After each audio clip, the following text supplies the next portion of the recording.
আদর্শ পরিবার গঠনে আমাদের ভূমিকা কী হওয়া উচিত, এই শিরোনামে কিছু আলোচনা করে শেষ করব ইনশাআল্লাহ। আল্লাহ সুবহানাহু ওয়া তাআলা যেন সেই তৌফিক দান করেন, বলে আল্লাহুম্মা আমিন। আদর্শ পরিবার বা পারিবারিক জীবন এমন একটি জীবন ব্যবস্থা যা মানুষের স্বভাবজাত থেকে অনেক দূরে সরে চলে যাচ্ছে। বসবাস করছি ঠিকই, দিন যাচ্ছে ঠিকই, তবে সময়গুলো কেন যেন আমাদের মতো করে আমরা নিয়ে যাচ্ছি। অথচ ওয়াতাসিমু বিহাবলিল্লাহ, আল্লাহ সুবহানাহু ওয়া তাআলা যে একটা রশি ছেড়ে দিলেন, আসমান থেকে ঝুলে দিলেন, হাবলুল্লাহ, আল্লাহর কিতাব বা আল্লাহর বিধান, সেটাকে আঁকড়ে ধরার মাধ্যম দিয়ে আমরা কিন্তু যাচ্ছি না। সবাই যেভাবে চলছে এইভাবেই আমরাও চলছি। এর নাম জীবন ব্যবস্থা নয়, এর নাম পারিবারিক ব্যবস্থা, আদর্শ পারিবারিক জীবন ব্যবস্থা নয়। সন্তান সন্ততিকে ঠিকই মানুষ করছি, তবে আদর্শ শিক্ষায় শিক্ষিত করে নয়। বিবাহ শাদী ঠিকই হচ্ছে, তবে সেটা আদর্শের সঙ্গে আদর্শেরই হচ্ছে, সেটা দুনিয়াবী আদর্শের সঙ্গে, কেরিয়ারের সাথে কেরিয়ারের বিবাহ হচ্ছে, ধার্মিকতার স্থান পাচ্ছে না। স্ত্রী হিসাবে কেমন নির্বাচন করবেন সেটা আমরা ভুলে যাচ্ছি। মেয়েদেরকে কি আদর্শে বড় করব সেটা যেন ভুলে যাচ্ছি। ছেলেদেরকে কি আদর্শে বড় করব সেটা ভুলে যাচ্ছি। অথচ তার কথা আল্লাহ সুবহানাহু ওয়া তাআলা এবং আল্লাহ রাসূল সাল্লাল্লাহু আলাইহি ওয়াসাল্লাম আমাদের বলে দিয়েছেন। নিজে কীভাবে চলবো সে কথা আল্লাহ সুবহানাহু ওয়া তাআলা বলে দিয়েছেন। কিভাবে চলবেন আল্লাহ সুবহানাহু ওয়া তাআলা বলছেন সূরা তোহার 132 নম্বর আয়াতে, ওয়া'মুর আহলাকা বিস-সালাতি ওয়াসতাবির আলাইহা লা নাসআলুকা রিজকান নাহনু নারজুকুকা ওয়াল আকিবাতু লিত্তাকওয়া। আল্লাহ রাব্বুল আলামিন বলছেন, আর আপনি আপনার পরিবারের লোকদের সালাতের আদেশ দিন, যেটাকে আমরা নামাজ বলে থাকি, যদিও নামাজ পরিভাষাটা কোরআন হাদিসের কোথাও নেই। আপনি আপনার পরিবারের উপরে সালাতের বা নামাজের আদেশ দিন এবং এর উপরে আপনি নিজেও অবিচল থাকুন। এ কথা আল্লাহ সুবহানাহু ওয়া তাআলা বললেন, আমি আপনার কাছে কোনো রিজিক চাই না। আল্লাহ কারো কাছে রিজিক চান না, আমি আপনাদেরকে রিজিক দেই। এবং আল্লাহ তাকওয়াশীল ব্যক্তিদের সম্পর্কে বলছেন, এরা সুফল ভোগ করবে, বলে সুবহানাল্লাহ। রিজিক আল্লাহ দেন, রিজিক আপনাদের কাছ থেকে আল্লাহ চান না। যেমন কুরবানির ক্ষেত্রে আপনি খাবেন, তাহলে আপনার কাছে চাচ্ছে কি? আপনার কাছে চাচ্ছে আল্লাহ সুবহানাহু ওয়া তাআলা সন্তুষ্টি। আপনি সালাত আদায় করবেন, নিজে এবং পরিজনকে সালাত আদায় করার জন্য আদেশ করবেন। এর আগে আল্লাহ সুবহানাহু ওয়া তাআলা বলছে, এর উপরে আপনাকে অবিচল থাকতে হবে। একটা আদর্শ পরিবার গঠন করতে গেলে আপনাকে সালাতের উপরে আগে অবিচল থাকতে হবে। তো আপনি আমি কি সালাতের উপরে অবিচল আছি? বুঝা তো যায় না, দেখা তো পাচ্ছি না, মনে তো হয় না। পরিস্থিতিও এরকমই। মসজিদের বিল্ডিংয়ের ছাদ হচ্ছে ঠিকই, তবে বিল্ডিংয়ের উপরের তালারও ছাদ হচ্ছে ঠিকই, নিচতলারই তো লোক নেই, উপরতলায় চলে গেলেন, উপরতলারই তো লোক নেই, তৃতীয় তলায় চলে গেলেন। তো বিল্ডিংয়ের ছাদের উপর ছাদ মসজিদের ঠিকই হচ্ছে, কিন্তু মসজিদে কি মুসল্লি হচ্ছে?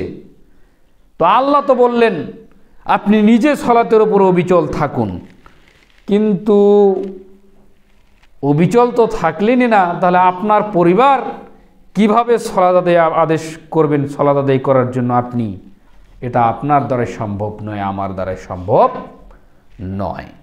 আর তাকওয়ার তো প্রশ্নই আসে না। এই কারণেই সালাতই আদায় করেন না, তো তাকওয়া আসলো কোথা থেকে?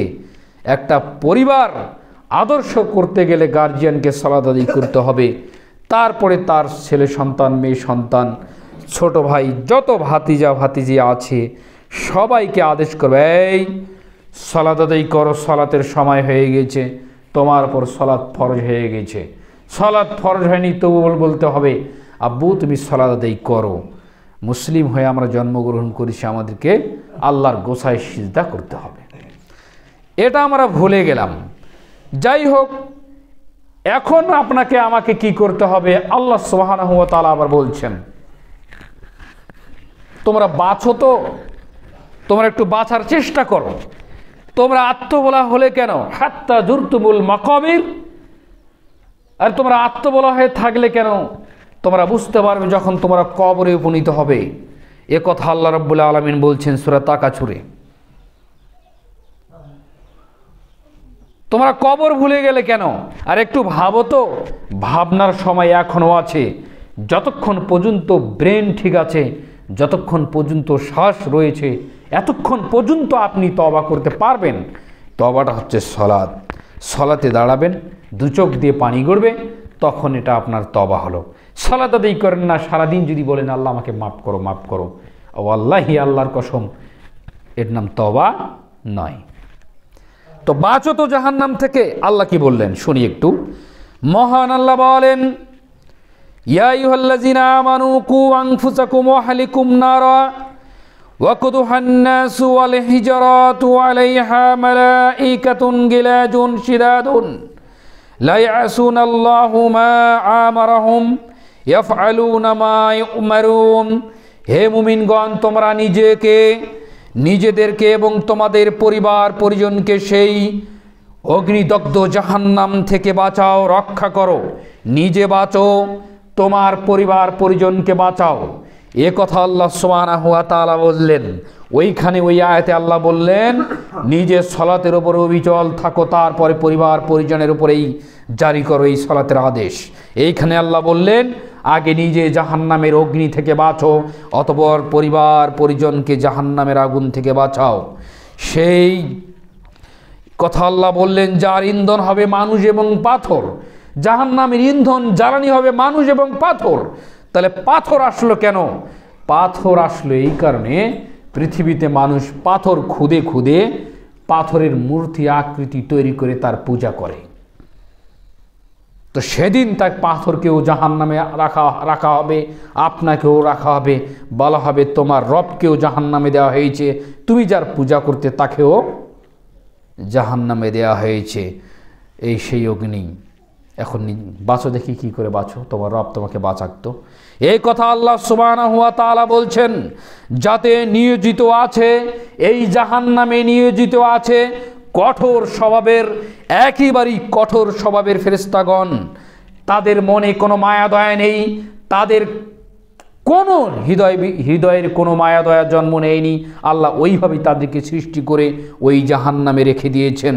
তাদেরকে জাহান্নামেরই ফেরেশতা তারা, তাদেরকে মানুষকে টেনে হিঁচড়ে নিয়ে যাবে, এখন ওখানে তারা দিবে।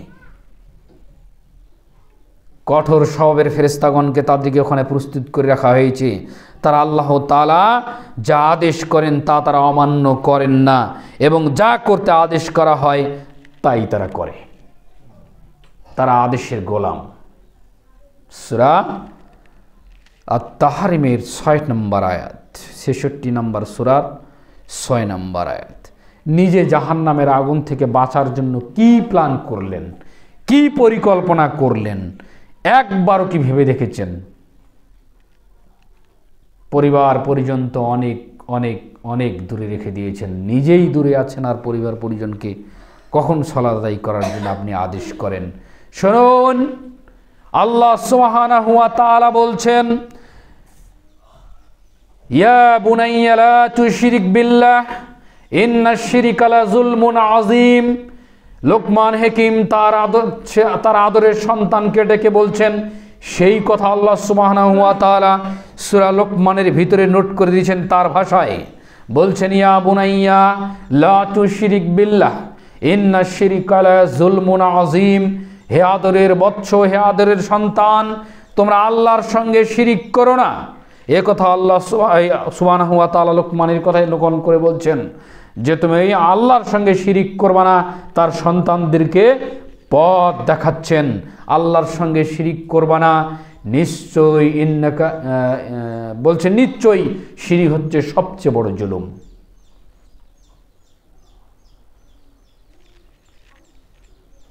শিরিক সবচেয়ে বড় জুলুম, এটা শেখাচ্ছেন। শিরিক বলতে যদি বোঝেন মাজারে যা, শিরিক বলতে যদি বোঝেন যে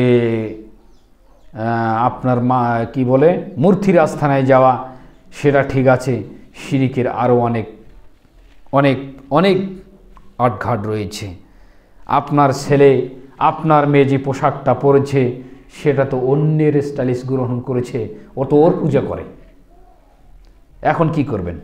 এখন বলেন তো, ও তো ওর আদর্শ ধারণ করে, এখন কার পূজা করলো? সে শিরিক করলো না? এটা তো গেল। আপনার ঘরে আপনার সন্তান অমুকের ছবি ঝুলানো রেখে দিয়েছে, তাকে ভালোবাসে, তাকে আইডল মনে করে নিয়েছে, খেলোয়াড়ের ছবি তার গেঞ্জিতে রয়েছে, এখন বলেন সে কার পূজা করে? আপনার মেয়েটা ওই যে আপনার পাশ্চাত্য ভারতের আপনার কি যেন সিরিয়ালগুলো দেখে দেখে তার পোশাকগুলো অনুসরণ করে, না হলে আপনার মেয়ে আত্মহত্যা করবে। তাহলে এখন বলেন সে কার পূজা করে, কার আনুগত্য করে, কার পূজা করে? এখন আপনি ভেবে দেখেন। ইয়া বুনাইয়া লা তুশরিক বিল্লাহ, হে আদরের সন্তান, তুমি আল্লাহর সঙ্গে শিরিক করো না। এখন এই ক্ষেত্রে দেখেন, আপনার বাড়িতে ছবি মূর্তি দিয়ে ভরা, আপনার শোকেসের ভিতরে একটা ব্যাংক রেখেছেন টাকা জমা করা, সেটা আবার একটা দোয়েল পাখির আকৃতি। একটা শোকেসের ভিতরে একটা কিছু ডিজাইন রেখেছেন, একটা ময়ূরের আকৃতি হয়ে আছে। আপনি যে খাটটায় শুয়ে আছেন সেই খাটটার পিছনের যে আর্টিস্টটা, সেটা ময়ূরের পাঙ্খা হয়ে আছে, কাটাই আর্টিস্ট করে রেখে দিয়েছে। এখন বলেন তো, হিন্দুকে গালাচ্ছেন যে ওই দুর্গা পূজায় যায়, হিন্দুকে গালাচ্ছেন যে ওই আপনার কালী পূজা করে, ওদের কি কি ধর্ম আছে এগুলো পূজা করে, ওকে আপনি বকা দিচ্ছেন। আপনি তো পূজা করেছেন আপনার বাড়িতে, এক্ষেত্রে আপনার কি হতে পারে? আপনার সন্তানের তো পূজা করছে, এগুলো হচ্ছে না? তাহলে কি করে আপনি নিজে জাহান্নাম থেকে বাঁচতেছেন, আর কি করে পরিবার পরিজনকে আপনি বাঁচাবেন? এটা অসম্ভব, এটা হতে পারে না, এটা করতে পারবেন না। অথচ আবু হুরায়রা রাদিয়াল্লাহু তাআলা আনহু বলছেন যে নবী সাল্লাল্লাহু আলাইহি সাল্লাম ইরশাদ করেছেন যে প্রত্যেক নবজাতক শিশু কুল্লু মাউলুদিন ইউলু আলাল ফিতরা, প্রত্যেকটি নবজাতক শিশু তার জন্মই হয় মুসলিমের ফিতরাতের উপরে। বলি সুবহানাল্লাহ। প্রত্যেকটি শিশু, জমিনের উপরে এমন কোনো শিশু নেই তার জন্ম হয় না মুসলিম ফিতরাতের উপরে। হিন্দুর ঘরে, ইহুদির ঘরে, খ্রিস্টানের ঘরে, অগ্নিপূজক, পৃথিবীতে যত ধর্ম আছে, যত মতাদর্শ আছে, সবাই জন্মগ্রহণ করে মুসলিম ফিতরাতের উপরে। এই কথা আল্লাহর নবী বলছেন। সহিহ বুখারীর হাদিস 1385, আল্লাহর নবী সেই কথা বলছেন। মিশকাতে হাদিসটি রয়েছে 90। তাহলে এগুলোকে পথভ্রষ্ট করে বা এগুলোকে পথে রেল লাইনের গাড়ি যেমন চলে এইভাবে উঠিয়ে দেয় ওই লাইনে তাদের পিতামাতারা, তাদের পিতামাতা যেদিকে সেই দিকে তাদেরকে উঠায়। আপনি গান বাজনা নিয়ে থাকেন, আপনার ছেলে সন্তান মেয়ে সন্তান গান বাজনা নিয়ে থাকে, আপনি খেলা নিয়ে পড়ে থাকেন, আপনার ছেলে মেয়ে খেলা নিয়ে পড়ে থাকে, আপনি দুনিয়া কামড়ে পড়ে থাকবেন, আপনার ছেলে মেয়ে পড়ে থাকবে। এটাই স্বাভাবিক। এই কথাই আল্লাহর নবী সাল্লাল্লাহু আলাইহি সাল্লাম বলছেন, তার পিতামাতা তাদেরকে ইহুদি বা খ্রিস্টান অথবা উপাসক এই ধরনের রূপান্তরিত করে, যেমন চতুষ্পদ জন্তু একটি পূর্ণাঙ্গ বাচ্চা জন্ম দেয়, ঠিক মানুষভাবে জন্ম দেয়। তোমরা কি তাকে জন্মগত কান কাটা দেখেছো? না, যেগুলো হয় সেগুলো আল্লাহর আদেশে হয়, বিকলাঙ্গ হয়। কিন্তু আল্লাহ তো সুন্দর, সুষ্ঠু, সবল এবং সুদর্শন বাচ্চা পৃথিবীতে আগমন ঘটায়, এগুলোকে পথভ্রষ্ট করে তাদের পিতামাতারা। তা আদর্শ পরিবার, পারিবারিক জীবন কিভাবে গঠন হবে? আপনার ছেলে, আপনার মেয়ে আজ পর্যন্ত সালাম দেওয়া শিখেনি। স্কুলে পাঠাই দিয়েছেন, আসতেছে, বাড়ি ঢুকবে বলতে হবে আসসালামু আলাইকুম। কোনোদিন বলে? আপনি তো পরিবারে ঢুকতে গেলে, দরজায় ঢুকতে গেলে সালাম দেন না। কেন দেন না বলেন দেখি? আমি পরিবারের গার্জিয়ান তাই? এর নাম তো শিষ্টাচার, এর নাম তো আদর্শ নয়। আপনি আপনার পরিবারে ঢুকবেন, আসসালামু আলাইকুম রাহমাতুল্লাহ, এটা শিখবে, এটা দেখে শিখবে যে আমার আব্বা বাড়িতে ঢুকে সালাম দেয়, এখন আমাদেরকেও দিতে হবে, এটা করতে হবে। এর নাম হচ্ছে আদর্শ পরিবার গঠনের ভূমিকা। তো কি করলেন? জীবনের তো 16 আনাই মিথ্যে হয়ে গেল। কুয়াং ফুসা কুমে আয়াতটুকু মারলেন কিভাবে? নিজে তো জাহান্নাম থেকে বাঁচতে পারলেনই না, গোটা পরিবারটাকে জাহান্নামের দিকে আপনি নিয়ে যাচ্ছেন। আপনি তো যাচ্ছেনই, আপনার পরিবারটাকেও আপনি নিয়ে যাচ্ছেন। অথচ আল্লাহর নবী সাল্লাল্লাহু আলাইহি ওয়াসাল্লাম বলছেন, যে লোকের দাসী আছে, যে লোকের দাসী এবং সে উক্ত দাসীকে যথার্থ শিষ্টাচার শিখিয়ে দিল, সে উত্তম জ্ঞান দান করল। কি বুঝলেন? একজন দাসীকে যদি উত্তম কোনো শিষ্টাচার দান করেন, শিখিয়ে দেন, সে উত্তম কিছু দান করলো। অতঃপর আজাদ করে বিবাহ করে দিল বা নিল, তার জন্য দ্বিগুণ নেকি রয়েছে। এই কথা আল্লাহ নবী বলছেন। আর দাস আল্লাহর হক ও তার মুনিবের হক যথার্থভাবে আদায় করে দিল, তার জন্য রয়েছে দ্বিগুণ নেকি। মনিব কি বলছে সেটাতে শুনছে, আল্লাহ কি বলছে সেটা দাস আনুগত্য করছে, তাহলে তার সওয়াব হচ্ছে দ্বিগুণ। হাদিসটি সহিহ বুখারী 97 পৃষ্ঠায়। তাহলে আমরা কি করলাম? আমরা কোথায় গেলাম? ছেলে মেয়েদেরকে আজ পর্যন্ত আদর্শ শিক্ষা দিতে পারিনি। কোন হাত দিয়ে খেতে হবে এটা শেখাইতে হবে। খাওয়ার পূর্বে বলতে হবে ছেলে মেয়েদেরকে, বলো বিসমিল্লাহ। আপনি তো হাকুস ঢাকুস করে বসছেন আর হাকুস ঢাকুস করে মুখে খাদ্য ঢুকাচ্ছেন। মানে গরু ছাগল আর আমাদের মাঝে পার্থক্য কোথায়? এই নিয়ম নিতে আসতে হবে। খাওয়া শেষ করলেন, আলহামদুলিল্লাহ, যেটা যেভাবেই হোক না কেন এটা করতে হবে। না হলে কিয়ামতের দিন ধরা তো খেয়েই আছেন, আল্লাহ তো মেসেজ পাঠিয়ে দিয়েছেন। দেখেন আদর্শ পরিবার গঠনে সাহাবীদের ভূমিকা। জাবির বিন আব্দুল্লাহ রাদিয়াল্লাহু তাআলা আনহু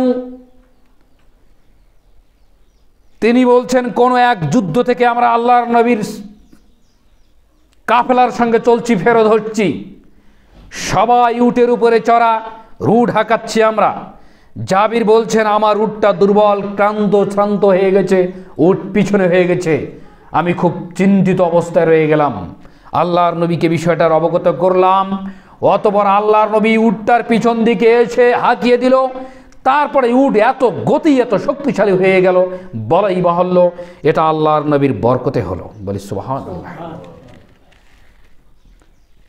তারপরে আল্লাহর নবী বলছে, জাবের তুমি কি উটটি বিক্রি করবে? আমি লজ্জা পেলাম,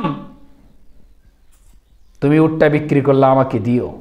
আল্লাহর নবীর সাহাবী জাবের বলছে, আমি লজ্জা পেলাম, তবে হ্যাঁ, এর বিনিময়ে আমি বিক্রি করব, যতক্ষণ পর্যন্ত আমি আমার গন্তব্যে পৌঁছতে পারবো না। গন্তব্যে পৌঁছার পর আমি আপনাকে উটটা দিব। এই কথা বললেন জাবির। দিন যায়, রাত যায়, এইভাবে চলে যাচ্ছে। জাবিরের বাবা উহুদ যুদ্ধে মারা গিয়েছেন 5টি না 6টি বনে রেখে। কি বুঝলেন? ছোট ছোট নাবালক বাচ্চা রেখে মারা গেছে জাবির একাই। মারা গিয়েছেন, জাবিরকে বলছেন, জাবির তুমি বিবাহ করো। আল্লাহর নবী বলছেন, বিবাহ করবো। আল্লাহর নবী আদেশ করেছেন, মানে বিবাহ করতে হবে। আল্লাহর নবী বলছেন, আল্লাহ রসুল আমি বিবাহ করতে চাচ্ছি। হ্যাঁ, তুমি বিবাহ করো। তবে কি বিবাহ করবে তা বলা হয়নি। বিবাহ করো, দিন যায় রাত যায়, কোনো একদিন আল্লাহর নবী বলছেন, জাবির তুমি কি বিবাহ করেছো? জি হ্যাঁ আল্লাহর নবী বিবাহ করেছি। তার আগে একটি কথা, উট যখন আল্লাহর নবীকে দিতে গিয়েছেন তখন উট দিয়েছেন, বিকৃত হয়ে গেছে। আল্লাহর নবী পাল্টা ওই উট জাবিরকে আবার ফেরত দিচ্ছেন হাদিয়া স্বরূপ, তার সঙ্গে তার অর্থটাও ফিরিয়ে দিচ্ছেন। পৃথিবীর আদর্শ নেতা যদি দেখতে হয়, পৃথিবীর একমাত্র আদর্শিক নেতা হচ্ছেন মুহাম্মদ সাল্লাল্লাহু আলাইহি সাল্লাম। সেখান থেকে পৃথিবী চালাতে হবে। পৃথিবীতে শান্তি হবে না মানে তিনি পৃথিবীর রহমত, পৃথিবীর রহমত, আসমান জমিনের রহমত। তেনার আদর্শ ধারণ করতে হবে, তাহলে পৃথিবীতে শান্তি বিরাজ করবে। এ ব্যতীত যত মতাদর্শ আসুক না কেন, কেউই শান্তিতে বসবাস করতে পারবে না। এটাই চূড়ান্ত। তারপরে জাবিরকে কোনো একদিন বলছেন, জাবির তুমি কি বিবাহ করেছো? জি হ্যাঁ বিবাহ করেছি। আল্লাহর নবী সাল্লাল্লাহু আলাইহি ওয়াসাল্লাম বলছেন, তুমি কি কুমারী মেয়েকে বিবাহ করেছো না বিবাহিত মেয়েকে বিবাহ করেছো? অতএব তালাকপ্রাপ্ত মেয়ে বিবাহ করেছো। আল্লাহর নবী এইভাবে জিজ্ঞাসা করলেন। অতঃপর জাবির বলছেন, আল্লাহ রাসূল আমি তালাকপ্রাপ্ত মেয়েকে বিবাহ করেছি। আমার বাবা উহুদ যুদ্ধে মারা গিয়েছেন। আমার বোন পাঁচটি বোন রেখে, আমার বোন 5টি ছোট ছোট বোন রেখে আমার বাবা শাহাদা বরণ করেছেন। এগুলোকে আদর্শ শিক্ষা দিতে হবে যে আমি যদি আমার বোনদের মতো নাবালক মেয়েকে বিবাহ করি, তাহলে তাদের সঙ্গে তাই খেলাধুলা করবে, তাকে আদর্শ শিক্ষা দিতে পারবে না। তাই আমি তালাকপ্রাপ্ত বিবাহ করেছি। তার আগে আল্লাহ নবী বলছেন, যখনই শুনেছে তালাকপ্রাপ্ত মেয়ে বিবাহ করেছে, আল্লাহ নবী বলছে, জাবির তুমি কুমারী মেয়ে বিবাহ করতে, তুমি তার সঙ্গে আনন্দ করতে, ওই মেয়ে তোমার সঙ্গে আনন্দ করতো। তখন জাবির বলছে যে আমি তালাকপ্রাপ্ত মেয়ে এই কারণে বিবাহ করলাম, আমার 5টি ছোট ছোট বোন রেখে আল্লাহর নবী আমার বাবা শাহাদা বরণ করেছে উহুদ যুদ্ধে। এই বোনগুলোকে শিষ্টাচার শিখিয়ে দিয়ে তাদেরকে মানুষ করতে হবে, এই জন্য আমি তালাকপ্রাপ্ত মেয়ে বিবাহ করেছি। তার সংসার সম্পর্কে অভিজ্ঞতা আছে, তার ছেলে মেয়ে লালন পালন করার অভিজ্ঞতা রয়েছে। তাহলে এই অত্র হাদিস দ্বারা বিবরণ বোঝা যায় যে আল্লাহর নবীর সাহাবীগণ তালাকপ্রাপ্ত মেয়েকে বিবাহ করেছেন। তালাকপ্রাপ্ত মেয়েকে বিবাহ করা সুন্নাহ। তালাকপ্রাপ্ত মেয়ে এই সমাজের জন্য কোনো বোঝা নয়, এটা বুঝতে হবে। তালাকপ্রাপ্ত মেয়েকে যারা মূল্যায়ন করবে না, তাদের জন্য বিচারের কাঠগড়ায় তাদেরকে দাঁড় হতে হবে। তালাক হচ্ছে আল্লাহর শরীয়তের অভিপ্রাপ্ত একটা বিধান। সম্পর্ক বনিনি, এটা কাটা হয়ে গেছে, তালাক হয়েছে, হতেই পারে। তালাক মানে গৃহীত বিষয়টা এমন নয়। এই কথা আল্লাহর নবী সাল্লাল্লাহু আলাইহি সাল্লাম বলছেন। তখন বলছেন যে আমার বোনদেরকে শিষ্টাচার শিক্ষা দিতে হবে। আল্লাহর নবী আর কোনো কথা বললেন না, মানে সমর্থন করলেন ব্যাপারটিতে। তাহলে পারিবারিক জীবন গঠন করার জন্য আপনি কি করেছেন? আপনার ছেলেমেয়েদেরকে লালন পালন করার জন্য, শিক্ষার জন্য আপনি কি এমন ভূমিকা রাখছেন? আপনার ভূমিকা কি জানেন? সকালবেলা আমনাবাকি আইডিয়ালে আপনার ছেলেমেয়েদেরকে নিয়ে যেতে হবে। যেখানে দুনিয়ার কৃষ্টি কালচারে, যেখানে ইহুদি খ্রিস্টানদের কৃষ্টি কালচারে লেখাপড়ায় আকিদা দেওয়া হচ্ছে, সেখানে নিয়ে যেতে হবে। আপনি কখনো শরিয়া সম্মত কোনো সিলেবাস আপনার ছেলেমেয়েদের হাতে তুলে দিতে পারেননি, তার ব্রেনটে ঢুকে দিতে পারেনি। আপনি এমন গার্জিয়ান হয়েছেন, আপনার ছেলেমেয়ের বয়স 10, 11, 12, 15 বছর, আজ পর্যন্ত আপনার ছেলেমেয়ে কোরআন হাতে নেয়নি। পড়া তো পরের আলাপ। এটা হবে কেন? প্রথম কাজ হবে আপনাকে ছেলেমেয়েদেরকে কোরআন হাতে দিয়ে কোরআন শিক্ষা দেয়া। এই সিলেবাস, কোরআন এবং হাদিসের অভিজ্ঞতা তাকে মাথায় ঢুকে দিতে হবে। একটা আদর্শ পরিবার গঠন করতে গেলে লাঠি দিয়ে, চাবুক দিয়ে যতই পিটান, ওকে শরীয়তের আদর্শিক করতে পারবেন না, কারণ তার সিলেবাসটাই ঢুকে দেওয়া হয়েছে আলাদা, তার সূচনাটাই খারাপ। একটা কমলমতি শিশুকে আপনি কোরআন শিক্ষা দিবেন, এর আদর্শিক করে গড়ে তুলবেন, ওটার উপরে সে প্রতিষ্ঠিত হবে। কি বললাম? কুল্লু মৌলিদিন ইউলু আলাল ফিতরা, তার ফিতরাতটাকে রাখতে হবে মুসলিমের উপরে। তো আপনি রাখছেন তো অন্যদিকে। ওকে তো আপনি সেই ক্লাস 5 বছর বয়স হয়নি, ওকে নিয়ে আপনারা টানাটানি কত টাকা ব্যয়বহুল খরচ করছেন আপনি নিজেও জানেন না। এগুলোকে জাহান্নাম থেকে বাঁচতে পারবে? এগুলো দিয়ে জাহান্নাম থেকে আপনি বাঁচাতে পারবেন? আপনি করেন, সেটা আমরা বলছি না, কিন্তু আপনাকে আদর্শ পরিবার গঠন করতে হলে আপনাকে শরীয়তের মূল বিষয়টা, থিংটা তার মাথায় ঢুকে দিতে হবে আগে। কথা বুঝতে পারছেন? এটা আদর্শ পরিবার গঠনের একটা প্রথম কাজ। আল্লাহ তাআলা বলছেন, ইকরা বিসমি রাব্বিকাল্লাযী খালাক। প্রথম শিক্ষা হবে, আল্লাহ বলছেন সৃষ্টির মূল উদ্দেশ্য হচ্ছে তাকে ওহীর জ্ঞানটাকে তার মাথায় ঢুকে দিতে হবে, ওই ভিত্তিক শিক্ষাটাকে তার মাথায় ঢুকে দিতে হবে। এটাই আগে পড়ো, যেটা আল্লাহ তোমাদেরকে সৃষ্টি করেছেন এই কারণে যে তোমরা আগে পড়বে আল্লাহর বিধান।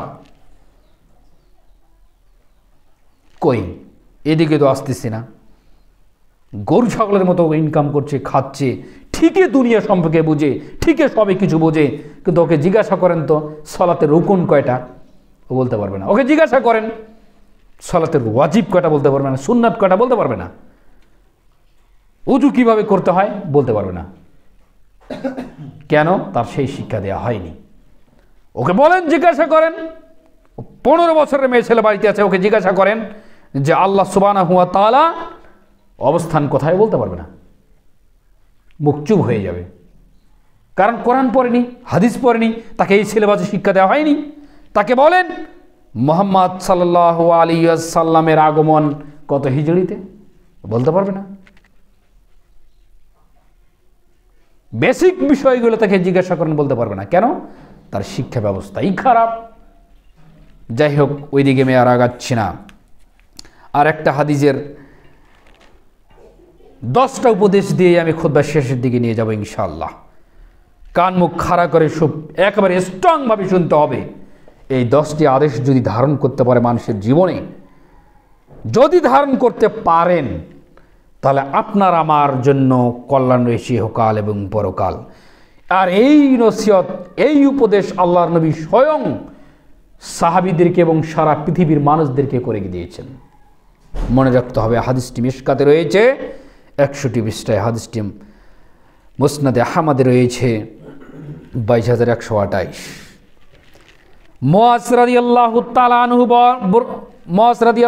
আনহু থেকে বর্ণিত, তিনি বলছেন যে আল্লাহ রাসূল সাল্লাল্লাহু আলাইহি ওয়াসাল্লাম আমাকে 10টি বিষয়ের উপরে ওসিয়ত বা উপদেশ দিয়েছেন।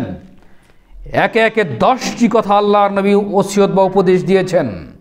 তার এক, যে আল্লাহর নবী সাল্লাল্লাহু আলাইহি ওয়াসাল্লাম বলছেন, লা তুশরিক বিল্লাহ, আল্লাহর সঙ্গে কখনোই শিরিক করবে না।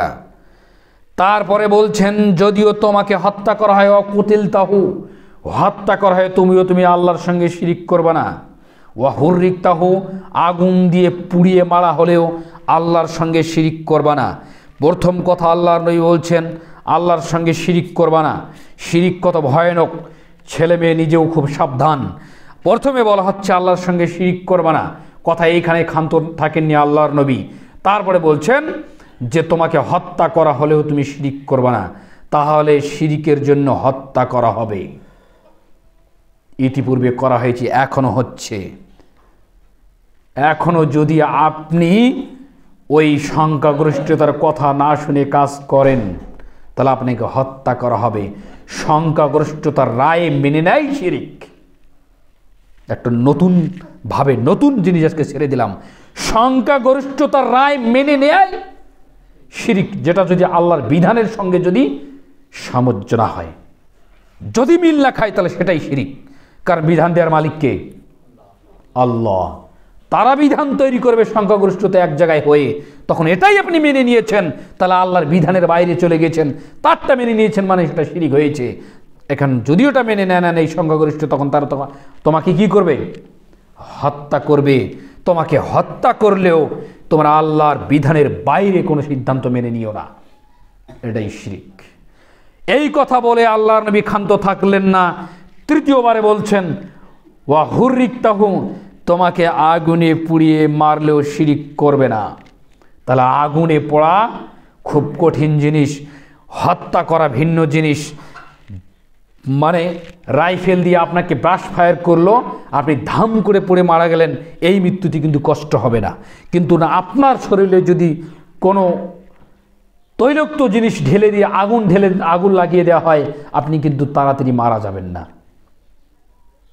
আগুনের মৃত্যুটা খুব ভয়ানক মৃত্যু, সে কথা আল্লাহর নবী বলছেন হুররিক্তাহ, আগুন দিয়ে মানুষ তাড়াতাড়ি মারা যান, আগে ঝলসাবেন, ধীরে ধীরে পড়ে মারা যাবেন, তখন আপনি শিরিক করতে চাইবেন, আমি করব কাজটা তবু আমাকে মুক্তি দেন।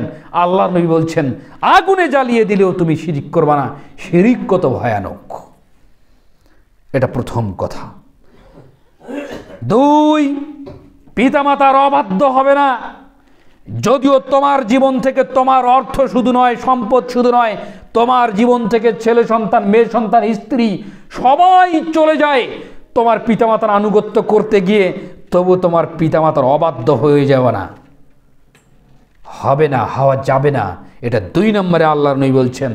আল্লাহর পরে পিতামাতার হক, এ কথা আল্লাহ সুবহানাহু ওয়া তাআলা বলছে কোরআনুল কারীমে। এটা 2 নম্বর। 3, ইচ্ছাকৃতভাবে কখনো কোনো দিন ফরজ সালাত ছেড়ে দিবা না। ইচ্ছাকৃতভাবে পড়বওয়ালা, কথা বুঝতে পারেননি? পড়বওয়ালা এই কথা বলে কখনো আপনি সলাৎ ছেড়ে দিবেন না। তাহলে সলাৎ যে ছেড়ে মানে কাদা হচ্ছে, ঘুমিয়ে আছেন টের পাননি, সেটা আপনার ইচ্ছার নয়, এটা আপনার ন্যাচারাল, ঘুমিয়েছেন টের পাননি, বা অজ্ঞান হয়ে গেছেন, হুঁশ নেই, বিবেক বিকৃতি হয়ে গেছে, সেই ক্ষেত্রে সলাৎ আকপাস হয়ে গেছে, কোনো দোষের কিছু নয়। ইচ্ছাকৃত কোনো দিন সলাৎ ছেড়ে দিবে না, সলাতই আদায় করে না সমাজে। আবার নিজেকে বলে মুসলিম, আমার নাম জানো কি? মুসা। আমার নাম কি জানো? আব্দুল্লাহ। আমার নাম কি জানো? আব্দুর রহমান। আমার নাম কি জানো? ইসমাইল। আমার নাম কি জানো? ইব্রাহিম। মানে বড় বড় মানুষদের নামের সাথে নাম মিলিয়ে রেখেছে, এটাই তার মুসলমানের পরিচয়, এটাই তার মুসলমানিত্বর পরিচয়। এটা তাকে বুঝাতে চাচ্ছে আমাদেরকে। সলাৎ নেই, তার সঙ্গে কোনো সম্পর্ক নেই। সলাৎ নেই, তার জানাজার নেই। সলাৎ নেই, তার পবিত্র মাটিতে দাফন নেই। সলাৎ নেই, তার মুসলিম কবরস্থানে কবর দেওয়ার কোনো কথা নেই। সলাৎ নেই মানে কোনো প্রভাবশালীর কবরে, এই গবর ভিড়ায় ওকে ঢুকে দিয়ে দেন। ওর সলাৎ নেই মানে এই পবিত্র মাটিতে তাকে পোতার কোনো হুকুম নেই, ওকে সলাৎ আদায় করতে হবে, এটাই চূড়ান্ত। ওর সলাৎ নেই মানে ওর কোনো কিছুই নেই, ও মুসলিম নয়। এটা ইতিপূর্বেও বলা হয়েছে। 3 নম্বরে আল্লাহ নবী এই কথা বললেন। কেন বললেন? সলাৎ পরিত্যাগ করে যারা, আল্লাহ তার উপর থেকে দায়িত্ব উঠিয়ে নেন। আল্লাহ যার উপর থেকে দায়িত্ব উঠিয়ে নেন, তোমার কিসের দায়িত্ব তাকে জানাজার পড়া? তোমার কিসের দায়িত্ব তাকে জানাজার পড়া, দাফন করা, এই মুসলিম কবরস্থানে কবরস্থান করা? তোমার কিসের দায়িত্ব? এখানে আল্লাহরই কোনো দায়িত্ব নেই, এটা বুঝতে হবে। এটা 3 নম্বর আদেশ করেন আল্লাহ নবী, উপদেশ দিলেন। 4, মদ পান থেকে, নেশাদার দ্রব্য জিনিস পান থেকে বিরত থাকতে হবে, তাহলে মুক্তি মিলবে। কেননা তা সকল কর্মের, অশ্লীল কর্মের চাবি। সকল অশ্লীল কর্মের চাবি হচ্ছে নেশাদার দ্রব্য। সেটা যে কোনো জিনিস হতে পারে, গুল, বিড়ি, সিগারেট, যা কিছু আছে না কেন, কুল্লু মুস্কিরিন হারাম, ছোট থেকে ছোট প্রত্যেকটা। যার বেশি খেলে মস্তিষ্কের বিকৃতি ঘটে, তার সরিষা দানাও হারাম। 5, জিহাদ হতে কখনো না। 5, সাবধান, আল্লাহর নাফরমানি ও গুনাহ থেকে বেঁচে থাকো। কেননা নাফরমানি দ্বারা আল্লাহরকে ক্রোধ, রাগান্বিত করা হয়। আপনাকে এত সুন্দর সুষ্ঠুভাবে পৃথিবীতে আগমন ঘটিয়েছেন, এত সুন্দরভাবে কর্মজীবন করে খাচ্ছেন, বলছেন নাফরমানি করছেন। আল্লাহ আমাকে এমন জায়গায় খেলার জন্মগ্রহণ করালো, সেখানে আমি শান্তিতে থাকতে পারি না। আরে আল্লাহ আপনার ওখানে ভালো চেয়েছেন বিদে আপনাকে ওই ঘরে জন্মগ্রহণ করিয়েছেন, আপনি আল্লাহ নাফরমানি করেন কেন? সম্পদ আপনাকে দেয়নি মানে আপনাকে বাঁচিয়েছেন আল্লাহ। এত সম্পদ একজনকে দিয়েছে, 500, 1000 বিঘা দিয়েছে, আর আমার থাকার জায়গা নেই। শুকরিয়া আদায় করবেন। আমার থাকার জায়গা নেই মানে কিয়ামতের দিন আপনি পৃথিবীর 50,000 বছর, কিয়ামতের দিন একদিন, আর সেদিন 500 বছর পূর্বে আল্লাহ আপনাকে জান্নাতে দাখিল করাবেন। আপনার নাই মানে আপনাকে 500 বছর পূর্বে আল্লাহ জান্নাতে প্রবেশ করাবেন। আপনাকে এই কথা ভেবে আপনাকে বলতে হবে আলহামদুলিল্লাহ। কথা বুঝতে পারছেন? যাকে 5000 বিঘা জমি দেওয়া হয়েছে, ও তৈরি হয়ে যাক, তোমার 500 বছর পূর্বে তাকে জান্নাতে প্রবেশ করানো হবে। কেন? তার হিসাব রয়েছে। তো আপনি নাফরমানি কথা বললেন যে এত দিয়েছে একজনকে, কেন আমার থাকার জায়গা নাই? আপনাকে আল্লাহ ভালোবাসেন বিদায় আপনার থাকার জায়গা নাই। ওকে পা এত দিয়েছে, যে ওকে ভালোবাসে, ওকে দিয়েছে, ওর হিজাব রয়েছে, ওর বিপদ রয়েছে। কথাটা মনে রাখবেন। 6, জিহাদ হতে কখনো পালিয়ে যাবে না, যদিও সকল মানুষ মারা যায়। জেহাদে গিয়েছেন শরিয়া ভিত্তিক, এখান থেকে পালার কোনো উপায় নেই, পালাবেন না। সকল মানুষ মারা গেলেও পালাবেন না, ওইখানেই থাকবেন, ওখানেই আত্মগোপন করবেন, কিন্তু ময়দান ছেড়ে পালাবেন না। এই কথা আল্লাহ নবী বলছেন। 7, যখন মানুষের মধ্যে মহামারী ছড়িয়ে পড়ে, কলেরা, ডায়রিয়া, কত কি গেল, ইতিপূর্বে 17-18 সালে গেল করোনা, কত কি না গেল।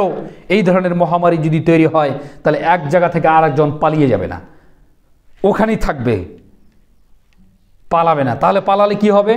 রোগের পূজা করা হবে, ওই মহামারীর পূজা করা হবে, ভয় করা হবে, আল্লাহকে ভয় করা হবে না। তবে হ্যাঁ, এই এলাকা থেকে, যেই এলাকায় মহামারী চলছে, ওই এলাকায় আপনি ঢুকতে পারবেন না, এ কথা আল্লাহ নবী বলছেন। এটা গেল 7। 8, শক্তি সামর্থ্য অনুযায়ী নিজের পরিবার পরিজনের উপরে খরচ করবে, কৃপণতা করবে না, কষ্ট দিবে না তাদেরকে। তাদের পোশাকপাতি, তার খাওয়া দাওয়া, তার বাড়িটা, তার থাকার জায়গাটা আপনার সামর্থ্য অনুযায়ী সুন্দর করার চেষ্টা করেন, যেভাবে যতটুকু পারেন। কৃপণ করেন না, কৃপণ জান্নাতে যাবে না, এই কথা আল্লাহ নবী বলছেন। 9, পরিবারের লোকদের আদব কায়দা শিষ্টাচার শিক্ষার জন্য, শাসন করার জন্য আপনার ওই শাসনের লাঠিটা আপনাকে রাখতে হবে এখানে, ঠিক মেইন দরজার এখানে ঝুলিয়ে রাখতে হবে, নাম গার্জিয়ান। পিটাতে হবে বিষয়টা এমন নয়, জানে যে আদব কায়দা শিখাতে গিয়ে কখন না এই লাঠি দিয়ে পেটেন শুরু হয়ে যায়। যদি আমি সালাত আদায় না করি, যদি আমি পর্দা করে না চলি, যদি আমি হারাম খাই, বা আমি আদর্শের বাইরে চলে যাই মুহাম্মদ সাল্লাল্লাহু আলাইহি সাল্লামের, নাহলে এই লাঠি দিয়ে আমাকে পিটিয়ে সোজা করবে, ওটা রেখে দিবেন। আর যখনই পিটাতে প্রয়োজন হবে পিটাবেন, তবে মুখমণ্ডলে পিটাবেন না, এটা আল্লাহর নবী নিষেধ করে দিয়েছেন। মুখমণ্ডল ব্যতীত পিটাতে হবে, পিটিয়ে তাদেরকে সোজা করতে হবে। 10, আল্লাহ তাআলা সম্পর্কে তাদের ভয় প্রদর্শন করতে হবে, তাদেরকে ভয় দেখাতে হবে যে শোনো, আল্লাহ সুবহানাহু ওয়া তাআলা আসমান জমিন এমনি সৃষ্টি করেনি, আল্লাহ কিয়ামতের দিন জান্নাত জাহান্নাম সৃষ্টি করেছেন। শোনো, তোমরা আল্লাহর আনুগত্য করো, রাসূলের আনুগত্য করো, বড় ছোটকে সম্মান করো এবং দ্বীনের পথে তোমরা পদাচরণ করো, তাহলে কিয়ামতের দিন আল্লাহ সুবহানাহু ওয়া তাআলা তোমাদেরকে জান্নাতে দাখিল করাবেন। এইগুলো আদর্শ শিক্ষা দিতে হবে।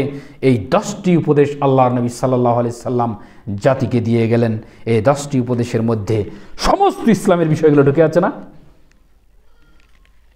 আল্লাহ সুবহানাহু ওয়া তাআলা যেন আমাদেরকে তার উপদেশ গ্রহণ করার, মানার তৌফিক দান করেন, সকল বলি আল্লাহুম্মা আমিন। হাদিসটি মিশকাতে 61-তে বলেছি, মুসনাদে আহমদ রয়েছে 22,128। আল্লাহ সুবহানাহু ওয়া তাআলা যেন